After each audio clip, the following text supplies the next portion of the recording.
National पुलाजवळ पाण्याची pipeline फुटली. Pipeline फुटल्यामुळे लाखो लिटर पाणी वाया.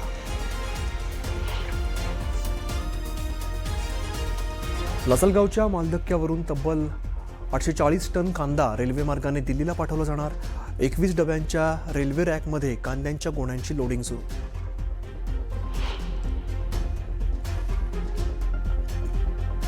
जालना जिल्ह्यातील गलाटी प्रकल्पात उपसा सिंचनाद्वारे पाणी सोडण्याच्या मागणीसाठी शेतकरी आक्रमक. शेतकऱ्यांच्या अनोख्या पद्धतीचं आंदोलन.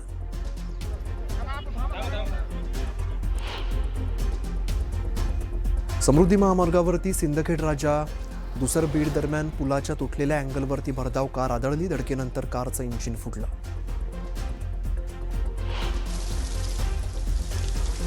रावेर तालुक्यात तब्बल 15 ते 20 दिवस पावसाने दडी मारल्यानंतर आज काही भागात पावसाची पुन्हा हजेरी.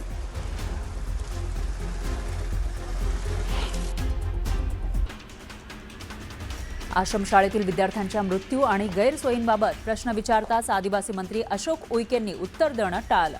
आंदोलन आणि विद्यार्थ्यांच्या प्रश्नावर सुद्धा त्यांनी थेट भाष्य केलं नाही. आमच्या मुलींबाबत बोलणं योग्य नाही असं म्हणत उईकेंनी प्रश्न टाळला.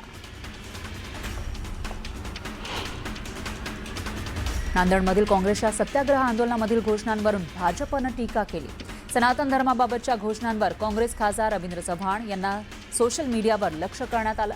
त्यानंतर चव्हाण यांनी जाहीर माफी मागत या घोषणांचं समर्थन करत नाही असं स्पष्ट केलं.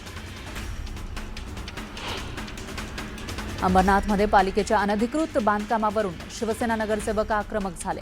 पालिका मुख्यालयासमोर ढोल ताशे वाजवत त्यांनी आंदोलन केलं. उपस्थित नसलेल्या अधिकाऱ्याच्या खुर्चीला हार आणि शाल घालत निषेधही नोंदवला. अतिक्रमण विभागाच्या दुर्लक्षाचा आरोपही नगरसेवकांनी केला.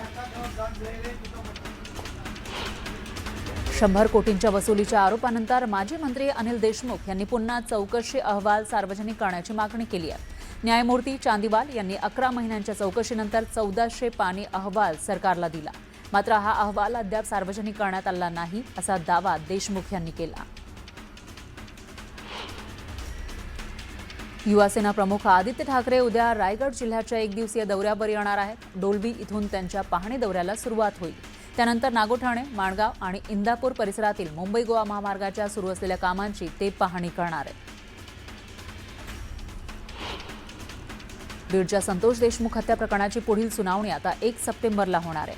आरोपींच्या वकिलांनी पेनड्राईव्हच्या कॉपीमध्ये तांत्रिक अडचण असल्याचं सांगत क्लोन कॉपीची मागणी केली. तर सरकारी पक्षानं खटला लवकर सुरू करण्याची मागणी केली. मालवणमध्ये 82 वर्षीय शेतकऱ्याला गेल्या 4 महिन्यांपासून 7/12/8 आणि फेरफार मिळत नसल्याचा आरोप आहे. यावरून ठाकरे गटाचे वैभव नाईक यांनी सरकारवर निशाणा साधला. महसूल विभागाच्या कारभारावर गंभीर प्रश्न उपस्थित केले. 3200 विद्यार्थ्यांनी ITI नंतर बजाज फायनान्समध्ये 3 वर्ष इंटर्नशिप केली. मात्र आता कंपनीकडून नोकरीत घेतलं जात नसल्याचा आरोप विद्यार्थ्यांनी केलाय. BSc मेक्ट्रॉनिक्सचं सर्टिफिकेट सुद्धा नाकारल्याचं ते सांगतायत.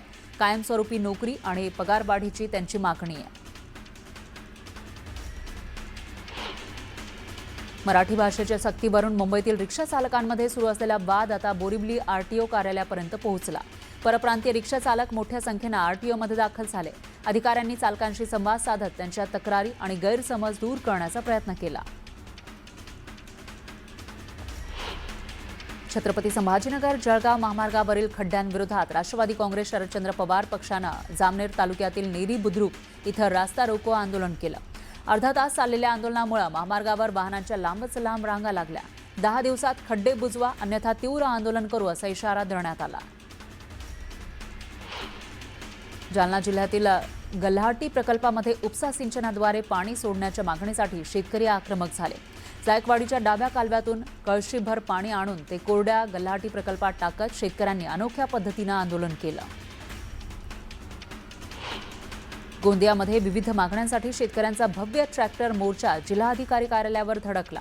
धान बोनस 24 तास 20 आणि कर्जमाफीसह लाडकी बहीण योजनेचे पैसे देण्याची मागणी करण्यात आली. मागण्या मान्य न झाल्यास पाण्याच्या टाकीवर चढून आंदोलनाचा इशारा शेतकऱ्यांनी दिला.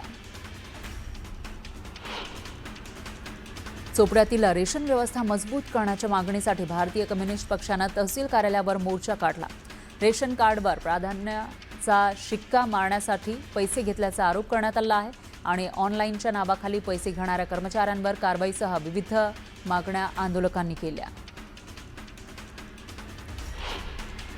जळगावच्या शिवाजीनगरातील उस्मानिया पार्क परिसरामधील नागरिक विविध नागरी समस्यांमुळे महापालिकेवर धडकले.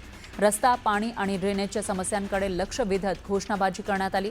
पाणी आणि ड्रेनेज लाईन टाकून पक्का रस्ता करण्याची मागणी यावेळी इथल्या लोकांनी केली.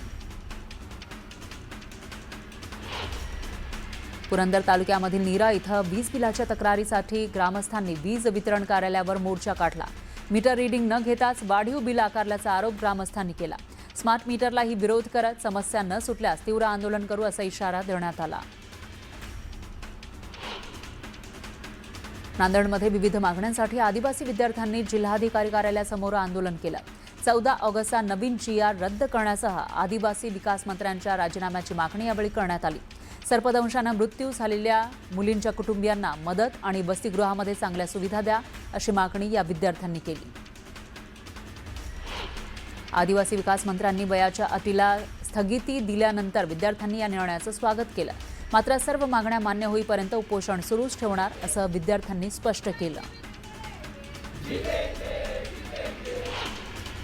गेल्या 13 दिवसांपासून उपोषणाला बसलेल्या आदिवासी विद्यार्थ्यांशी खासदार सुप्रिया सुळे यांनी फोनवरून संवाद साधला. यावेळी त्यांनी विद्यार्थ्यांच्या मागण्या आणि विविध प्रश्नांची माहिती घेतली. विद्यार्थ्यांच्या समस्या जाणून घेत त्यांच्याशी सविस्तर चर्चा केली.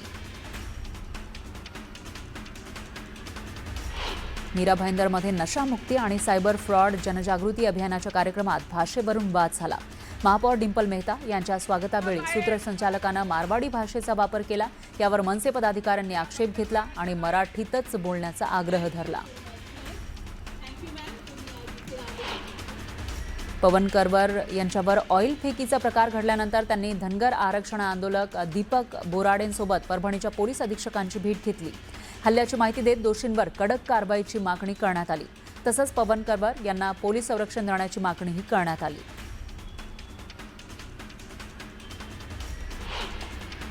महाराष्ट्र प्रांतिक तैलिक महासभेतर्फे नागपूरच्या उमरेडमध्ये श्रावण महोत्सव 2026 या नृत्य स्पर्धेचं आयोजन करण्यात आलं.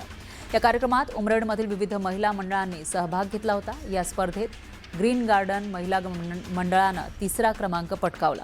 तर काश्मीरच्या पहलगाममध्ये झालेल्या हल्ल्याचं दृश्य त्यांनी नृत्यातून मांडलं होतं. नृत्याच्या माध्यमातून देशभक्तीचा संदेश दिला होता.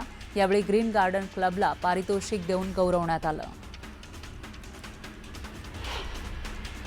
परभणीमध्ये मानव विकास विभागातील वैद्यकीय अधिकाऱ्यांवर गर्भवती माता आणि नवजात अर्भकांसाठीच्या निधीत अफरातफर केल्याचा आरोप आहे. या प्रकरणी रिपब्लिकन सेनेच्या वतीनं जिल्हा परिषद कार्यालयासमोर ठिय्या आंदोलन करण्यात आलं. दोषींवर कारवाई करण्याची मागणी आंदोलकांनी केली. जळगाव MIDC परिसरात मॉडिफाईड सायलेन्सर लावून कर्णकर्कश आवाज करणाऱ्या बुलेट्सवारांवर पोलिसांनी कारवाई केली. जप्त केलेले मॉडिफाईड सायलेन्सर रोड रोलर फिरवून नष्ट करण्यात आले. नियमबाह्य बदल करणाऱ्या वाहनधारकांवर कारवाईचा इशाराही पोलिसांनी दिला.